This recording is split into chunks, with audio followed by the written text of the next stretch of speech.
In this video we are going to discuss child birth के समय पर, pregnancy के टाइम पर जो मदर को कॉम्प्लिकेशंस होती हैं उनके क्या काज हैं, क्या सॉल्यूशन है, एक्सरसाइज क्या रहेगी, लाइफस्टाइल मॉडिफिकेशन क्या रहेगा, न्यूट्रिशन क्या रहेगा, वो सब हम बात करने वाले हैं आज।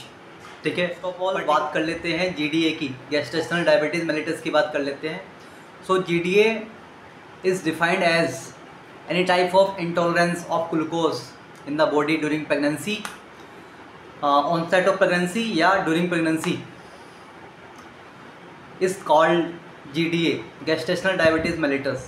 ओके, किसी भी टाइप का ग्लूकोज इंटॉलरेंस, चाहे वो फर्स्ट साइन ऑफ प्रेगनेंसी के टाइम पर हो या in middle of the pregnancy हो, वो आपका GDA कहलाता है। लाइफस्टाइल मॉडिफिकेशन, डाइट आपके बेस्ट फैक्टर रहेंगे GDA को ठीक करने के लिए, इसको करेक्ट करने के लिए, एप्रोप्रिएट वेट गेन के लिए, कॉम्प्लिकेशंस ना हो उसके लिए। ओके, ये मैं नहीं कह रहा, ये रिसर्च कह रही है।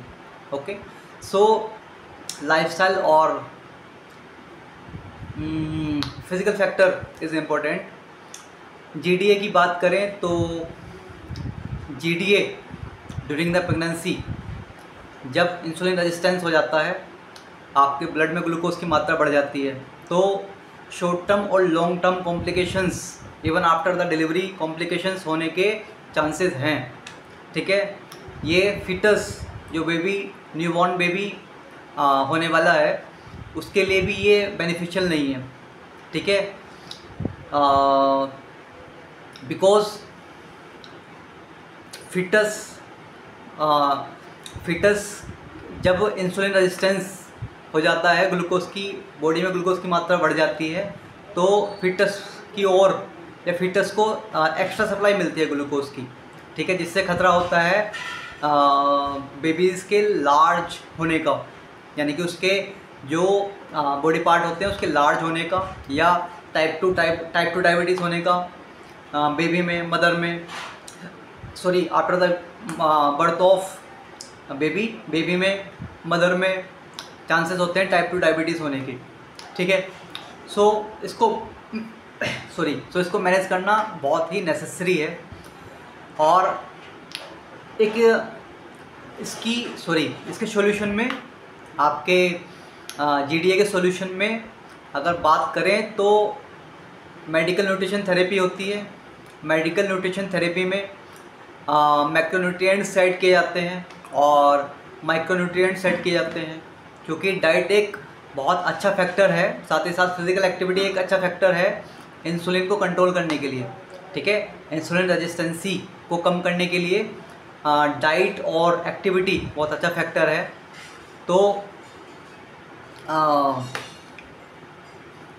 LGA या कॉम्प्लिकेशंस जो प्रेगनेंसी के टाइम पर होने वाली है, उन सबको वो कम कर देता है।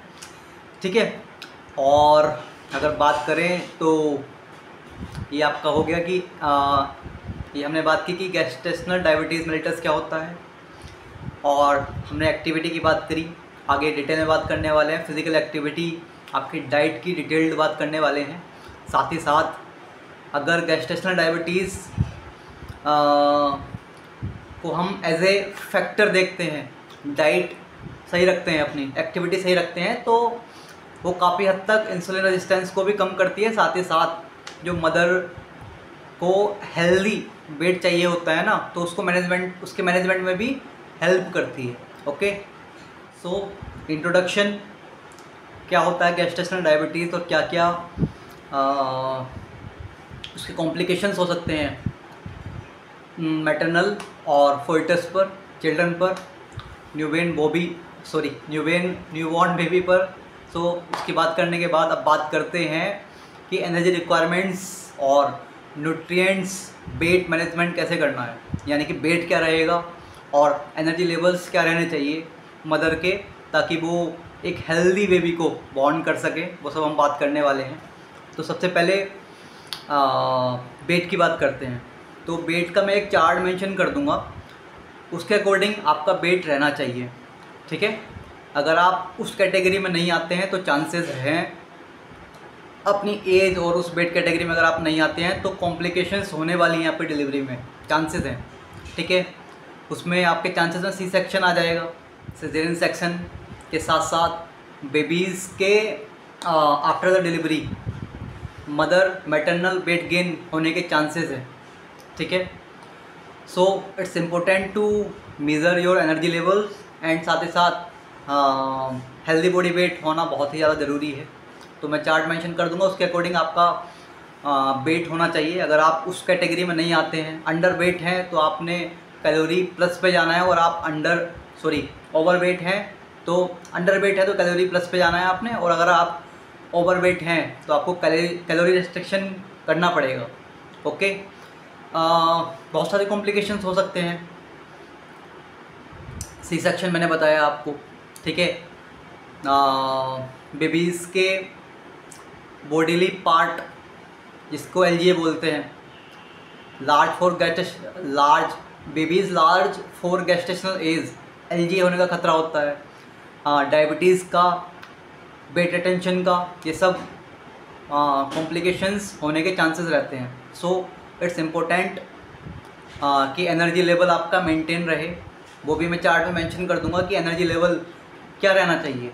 ओके, के साथ रिसर्च बताती है कि जो female during the pregnancy GDM gestational diabetes mellitus की से ग्रसित होती है ना, या डेवलप हो जाता है जीडीएम, तो lifestyle modification 85% women's 80 to 85% women's के जो रेजिस्टेंस का लेवल है, इंसुलिन रेजिस्टेंस का लेवल है, उसको करेक्ट कर सकती है ओनली लाइफस्टाइल मॉडिफिकेशन।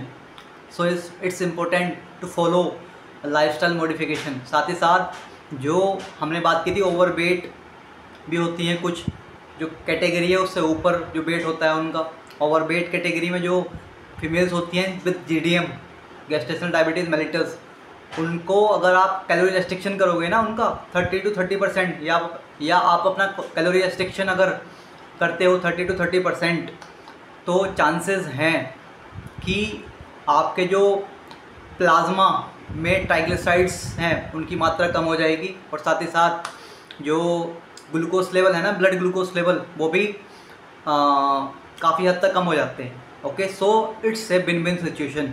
ओके।